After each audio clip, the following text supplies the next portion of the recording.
ready! GMA Weather, serbisyong totoo ng GMA News. Mga kapuso, lumakas po yung binabantayan nating bagyo na nasa labas ng Philippine Area of Responsibility. Isa na ito ngayong tropical storm mula sa tropical depression. May international name ito ngayong WUTIP ayon sa Japan Meteorological Agency at huling namataan ang sentro nito dyan sa may timog silangan ng Guam. Nasa may dagat Pasifiko pa yan mga kapuso ha. Nandun yung ating Philippine Area of Responsibility kaya matagal-tagal pa yan kung papasok yan sa ating Area of Responsibility. At sa forecast track ng Metro Weather, makikita natin yung patuloy na pagkilos ito pa northwest o hilagang kanluran at sa araw ng Sabado, weekend, posibleng nasa may south yan o timog ng Guam. At sa wind intensity ng Metro Weather, yung kulay pink at pula na yan po yung malalakas na hangin na mahigit 100 kilometro bawat oras na posibleng maging daladala nitong bagyong si WUTIP habang kumikilos ito papalapit ng ating area of responsibility.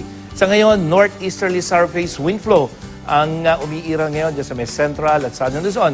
Kasama na ang buong Visayas ayon sa Pag-asa. At sa rainfall forecast ng Metro Weather, Northern Luzon, ito lamang Aurora at Northern Quezon ang posibleng may ulan ngayong umaga at mawawala rin yan pagdating sa hapon. Pero yung buong Northern at Central Luzon, halos walang kulay. Ibig sabihin mga kapuso, mababa ang chance magkaroon ng ulan ngayong araw na ito.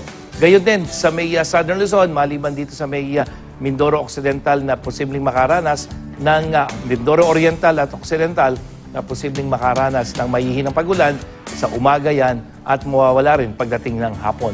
Sa Visayas, mababa ang tsansa ng ulan sa Eastern, Central at Western section maliban dyan sa may Aklan na may mga mahihinang pagulan sa umaga. At sa Mindanao, maaliwala sa malaking bahagi ng Mindanao maliban dito sa rehiyon ng Caraga at Davao Region na mayroong mahihinang pagulan mula umaga yan hanggang sa hapon.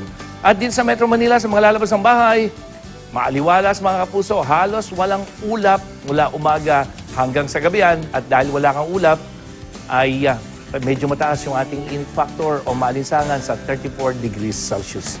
At yan ang latest mula sa GMA Weather. Ako po si Nathaniel Cruz, magplano para sigurado. I am ready. Serbisyong totoo ng GMA News.